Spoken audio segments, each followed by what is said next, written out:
मुरुडमध्ये रेवसरेड्डी महामार्गाचं काम सध्या जोरदार सुरू आहे।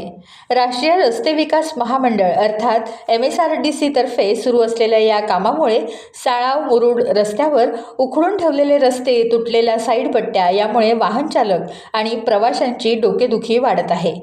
या कामामुळे पर्यायी वाहतूक व्यवस्था केलेली नाही, त्यामुळे वाहन चालकांना शारीरिक तसंच मानसिक आणि आर्थिक त्रासही सहन करावा लागत आहे। या रस्त्यावर कोलई स्टॉप नजीक रस्त्यालगत डाव्या बाजूला असलेल्या खड्ड्यात टँकरचे पुढील चाक गेल्यानं गुरुवारी सायंकाळी 7:30च्या सुमारास मोठी वाहतूक कोंडी झाली होती। या वाहतूक कोंडीमुळे रुग्णवाहिकाही या मार्गावर तासनतास थांबली होती। त्यामुळे मुरुड ते अलिबाग जिल्हा रुग्णालयात रुग्णांना नेण्यास त्रास सहन करावा लागला। या रस्त्याचं काम नक्की कधी पूर्ण होणार आणि हे काम सुरू असेपर्यंत एखादा पर्यायी मार्ग उपलब्ध करून देण्यात येणार आहे की नाही अशी विचारणा सध्या प्रवाशांकडून केली जात आहे।